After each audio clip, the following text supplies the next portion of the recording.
Let's move on.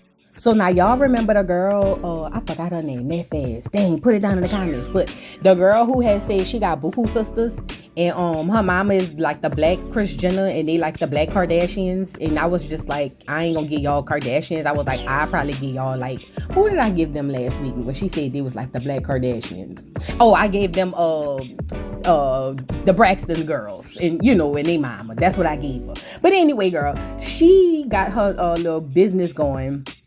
I guess it's some coochie cream, girl. They say it's supposed to, you put it on your coochie, and if you got bumps, they said, not me, they said that when you put it on your coochie, if you got bumps, the bumps gonna disappear. Nah, I personally wouldn't recommend putting things on your coochie. That's just me, but I'm not the doctor, so y'all go ahead on and buy up the merch. So anyways, so yeah, girl, so she down there, we finally get to see her mama. Her mama looks good, I ain't gonna lie. Her mama look real good. And Chaotic coming in there flirting, acting a damn fool. Chaotic is so funny, girl. I like Chaotic. Y'all know I like Chaotic. But anyway, before Chaotic get in there, she was telling her mama how her sisters feel some type of way because basically her mama putting all her time into her and not helping them thrive and do stuff for their business. And she feel like, what I'm saying, that's not the case. But at the end of the day, she the one that's actually actively, opening multiple businesses and whatever the case may be. But the mama felt like, I love all my girls. You know what I'm saying? I wouldn't want to just make my other girls feel like I just don't care. But at the time, you know what I'm saying? Like right now, like I need, to be focused on you to get your stuff off the ground. You know what I'm saying? So the mama gonna call a meeting with all the girls later on so they could talk about it. And when we meet the sisters, we gonna realize that they resent her. Just like I'm gonna get there. We ain't even gonna talk about it now. I'm gonna get there. Let's move on. So now the other girl, the model, the one who used to be with Nick Cannon, who just, dragging that through the mud, girl, child. Well, she said she was with her for 8 years, so girl, I ain't gonna discount your pain or whatever. But the other girl, I was about to skip this, but something really like stuck out to me and I wanted to discuss it. So this girl, after dragging the fact that she was with Nick Cannon and had a baby, well, she had a miscarriage and then found out he had another woman pregnant and she lost 8 years of her life and whoop de whoop de whoop. The same old story that we hear from the girls when they be with the celebrity boys or whatever the case may be. But listen, she is also a singer and she actually sounds pretty cool. Like she sounds pretty good. So she gets down to the studio and that's her people. The boys stand behind her, the two boys standing behind her, but the boy in front of her with the red hat, his name is Bangladesh. Now y'all know him. He's a producer. He made Lil Wayne's a milli. He made that song. You know what I'm saying? So he coming in the studio. He's a big time super producer. She like, yeah, I need to work with him or whatever the case. But when he come in there, the song he wants her to play or to do is a song that was very raunchy. It was given that girl what's that girl name? Sexy Red. It was on that type of level. You know what I'm saying? My booty hole brown, stuff like that. It's talking about hunch me or touch me or I don't know, something he was saying, but this is what he want her to sing. Now this girl in her musical integrity said, I'm not about to do all that. Like, that's not even my brand. That's not me. I wouldn't even be walking around saying all that. Why would I get on the mic and sing that? This is why this is important. Let me tell y'all something. Do y'all realize that 90% of the women, no, more than 90% of the women that are in hip hop today, even on the lowest of the low budget to the highest of the high, their material is written by men. And typically, what do you hear when you listen to hip hop in 2023? Sexual. That's all you hear. And you hear that because men sexualize women, right? And because they sexualize women, when they writing the rhymes for the women, what are they writing? Sexual. You get it? You see where I'm going? But I'm saying all this to say, this is another way that the industry has a way of programming and what's the word I want to use? Indoctrinating and confusing us as a collective. Because think about it, Bangladesh is a big time, huge super producer. I'm talking about this dude don't work with the top of the top of the top. Why is he down there offering this girl this music? I'm not saying that she don't deserve to get the producer. I'm not saying that. But why would he be reaching way down at the bottom? You know what I'm saying? To get this girl to sing this type of music. How many artists do we already have out there like that? I mean, I just want us to put our thinking caps on. You know what I'm saying? There's a reason, in my opinion, what I believe, the reason for this type of issue and the reason why you got big producers and even the smaller ones, but especially in this case, because remember, this is a broadcasted television show, right? There's a reason why the big producer comes all the way down to the bottom. And I'm not saying the girl at the bottom, but I'm saying as far as her stardom when it comes to music, it is what it is. I'm not hating on the girl. But what I'm saying is, it's the reason why that man came all the way from the top down to the bottom to get her to sing them raunchy, nasty, dirty, ugly lyrics. And I'm so glad she stood on her square and was like, I'm not doing that. But he was really trying to like even convince her even other ways, saying, well, sometimes, you know, words have different meanings, double entendres and all of that, whoop, but you could just sing it. It was the coercion for me. That's what it was.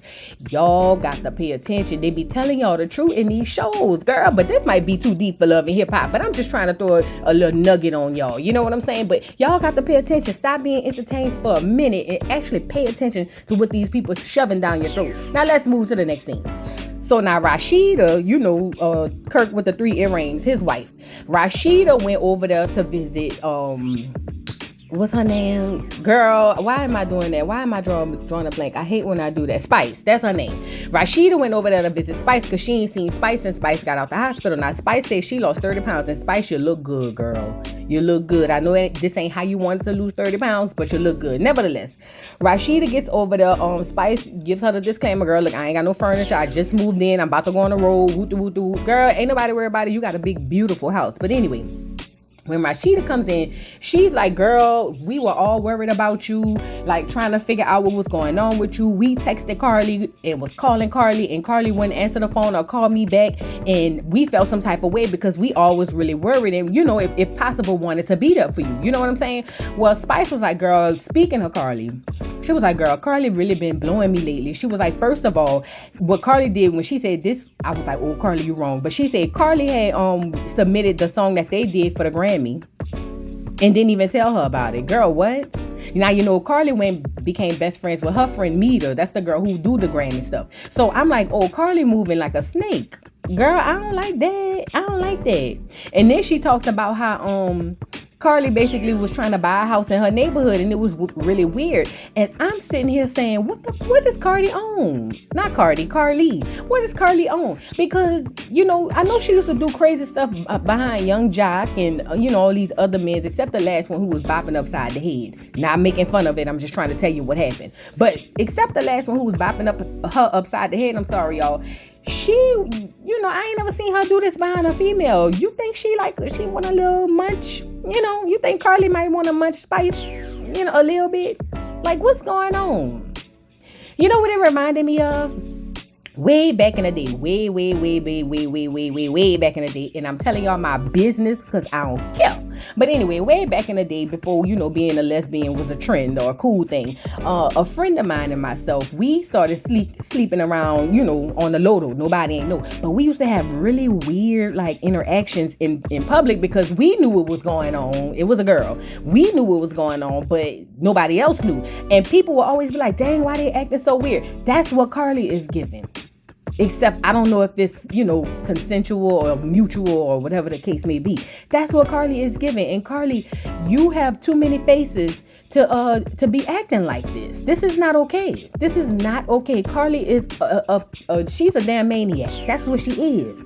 That's exactly what she is. But anyway, Spice goes on and invites her down to her audition. She want the girls to, since she can't dance and pop that coochie like she do. Did y'all see her at the doggone BET Awards with that leg up popping that coochie like that? Listen, it's a reason you the queen of dance hall mamas. But anyway, she wants Rashida to help her pick some dancers since she can't dance as much as she, you know, used to do or whatever. She got to take it, you know, a little easy. So she want a whole bunch of dancers. So Rashida said she's going to leave Kirk with the 3 earrings and the 4 babies outside of wedlock and come on down to the studio to help her pick a doggone dancer. That's a good friend. Shout out to Rashida, wife of the man with the 3 earrings and 5 baby daddies. Let's move on. So now, girl, we get to the scene with the girl. I think her name Angel Luciano. I don't know. I can't remember, y'all. But listen, it's her mama. That's her mama sitting on the end with the checker outfit on. See, that lady look good. And that's her other 2 sisters or whatever the case may be. Now, we find out, well, before I jump in there.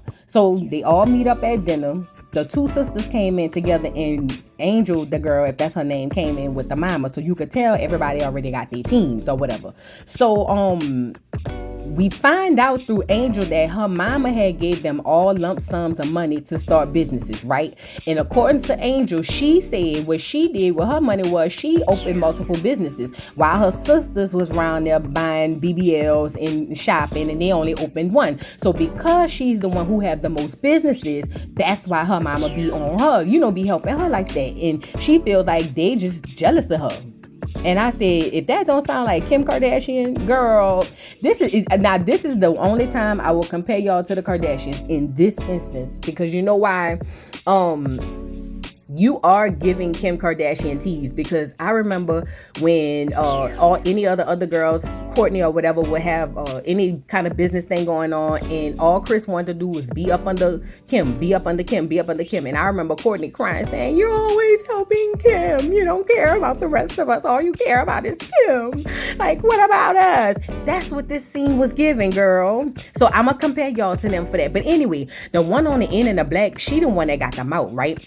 So when they sat down, Angel was like, "I don't understand why y'all like have a problem with me. Like, at the end of the day, mama helping me because I gotta do X, Y, and Z or whatever, and I don't understand." Well, the one on the end said, "Girl, we not jealous of you. Girl, jealous of you for what?" First of all, she was like, "I have a business too." And she said, "Mama, I feel like you don't help me with my business." I think she opened a tattoo shop.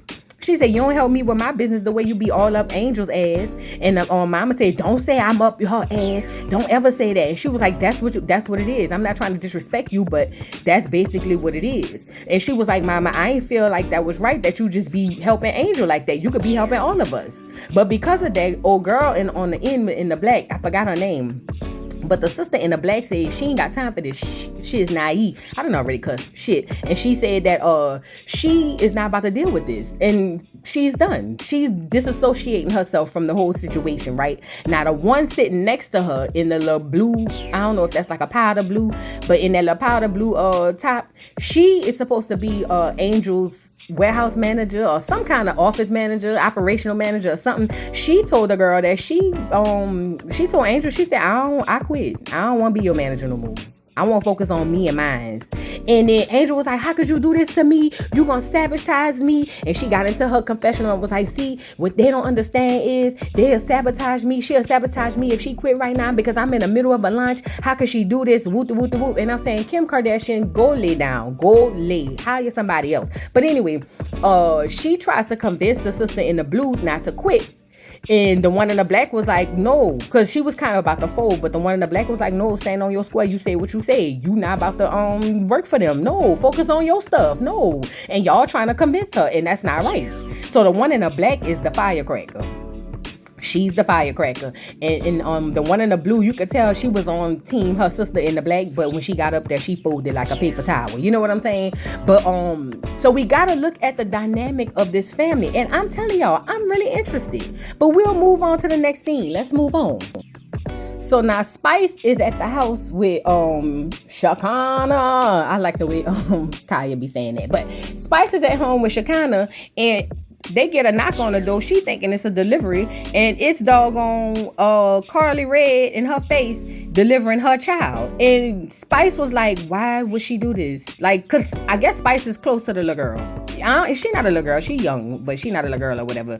And we find out her daughter is pregnant. Now I wonder, is this the one who was ready to fight when Karlie pulled out the lie detector test on that lady who looked like a man? Y'all remember that episode, that season? Anyway, nevertheless, I'm getting off topic. So she's basically using her daughter to come to the door and, to get Spice to talk to her, because Spice ain't been talking to her, whatever the case. So, and then she also lets Spice know that she bought the house for her daughter across the street so that, Spice could have family here, because she said she ain't got no family, all her family in Jamaica. Now, Spice feels some type of way because Spice was like, "This girl know that I already told her I don't want her living by me." She was like, "I bought this house, like this way out in the boondocks to get away from people." Like, she literally had to usher the girl in the house so that she could pull Karlie on the side and say, "You being weird."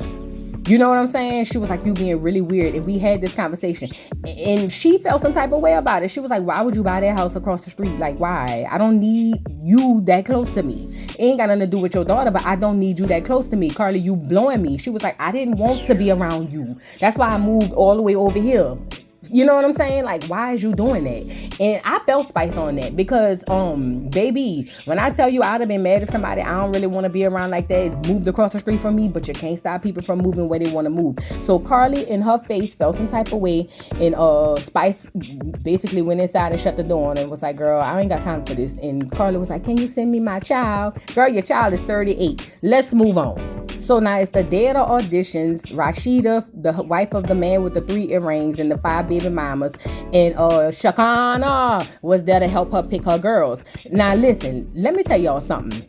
Well, before we get to that, she's kind of like downloading them on what's been going on with Karlie popping up at her house, because you know Shakana big loud ass was like, tell him what happened at your house, tell him what happened at your house. But anyway, I just wanted to touch on this one thing really quick. This girl had a huge turnout, and it wasn't like y'all remember on SWV and in Escape, they had a couple of people show up and you was like, where they get these people from? She really had a good turnout. A lot of people fuck with Spice, you know what I'm saying? Shout out to Spice. But anyway, so she's downloading them, or Rashida, on that girl pulling up to her house with the unexpected daughter with the unexpected pregnancy, and telling her that she bought the house across the street. And Rashida was like, that girl is next level crazy. Like, what is wrong with her? Why would she do that? Let me just sidebar. Rashida, you ate in this outfit. I ain't gonna lie, in that hair. You was cute. Rashida been killing them since she opened that store. Now, before she opened the store, it was a little questionable. But since she opened that store, Rashida has been that girl when it comes down to the looks. We gotta give her that now. I know her husband got 3 earrings and 5 baby mamas, but the looks still be looking. You know what I'm saying? But anyways, girl. So yeah, they telling her what happened with that girl popping up at her house, Karlie, and you know, just kind of basically trauma bonding. I'm talking about Shakana and Rashida, because they basically felt like they was iced out when Spice was in the hospital, and they didn't think that was right. You know what I'm saying? They was trying to reach out, and everybody, you know, whatever. Karlie wasn't answering the phone, but Shakana said she don't mess with Karlie anyway, so it don't really matter, but she just still felt some type of weak. Let's move on. So now it's the day of the doggone meeting. Spice is gonna meet up with Karlie, and when she finally meets up with Karlie, she was like, Karlie, you did some messed up stuff. You submitted that Grammy without telling me. Why would you do that? Karlie feels like, well, you should have learned that from your friend. Why I had to tell you? Girl, what? You submitted the Grammy through her, but I mean, obviously, if it's our song, I feel like it should have came from you. Karlie, that's just regular, like, degular, schmegular, like, life. You know what I mean? But anyway, so then she was like, me and you had a conversation about you trying to move in my house, or move around my house. I told you I don't want you staying around my house, and you turned around and had them people put your purchase under an NDA so that they won't tell nobody in the neighborhood who was buying the house. Why would you do that? Karlie was like, well, it wasn't like that, or I always do that with my purchases and whatever. She was like, but you still could have told me you was buying a house in my neighborhood, but you didn't. You waited till the ink was dry on the paperwork, and then you just moved around here. I don't like that. That's giving stalker vibes. Like, what's going on? Karlie is sitting up there looking like she don't know what to say. You know what I'm saying? Like, she's trying to defend this stuff, but it's not really working, because it's very what do you call it? It's very insane is what it is. So Spice got upset. Now, she mentions a couple other things I don't remember, but Spice got upset and walked outside and was trying to leave the restaurant, and Karlie ran behind her like a scorned woman running behind her abuser, and was telling Spice, as she was crying on her new face, and was telling Spice, please don't do this to me. Please, I need you. You my friend. I need you, Spice. You the only friend I have, Spice. Please don't do this to me, Spice. And I'm sitting here saying, is she serious? Do y'all know I have a best friend that I've been friends with since 7th grade? Do you hear me?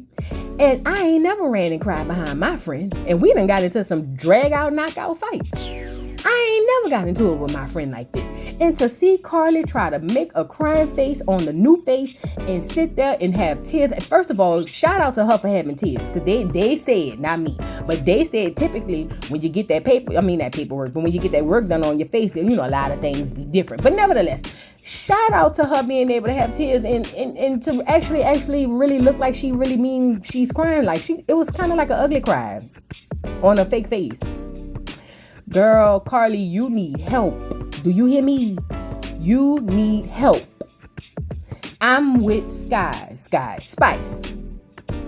that is what you're doing is not normal. It's not okay. Number one, you being a bad friend. You done stopped the girl, all her people from checking on her. You wouldn't tell nobody what was going on.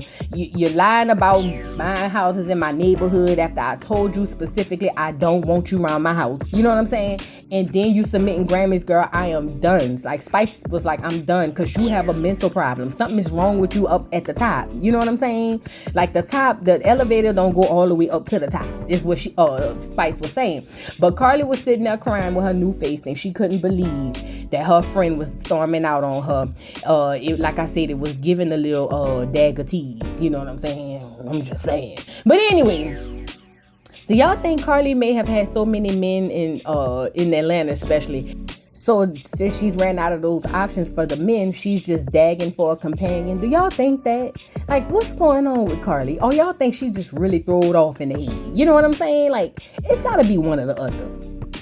I'm kind of in the mix of both. You know what I mean? Nevertheless, girl, this was the end of the episode, girl. Y'all drop down in the comments and let me know if y'all watch this show and what y'all think about Karlie and her new face. Acting like this. This is insanity at its best. Please don't forget to like, subscribe, hit the notification bell, follow your girl on Tickety Talk. Y'all know what the move is. And I will see you all later. Bye. Mr. Carroll, how you give the voodoo doll time to talk? I don't get no fucking time to talk. Who the voodoo doll is? The nigga you just had up here.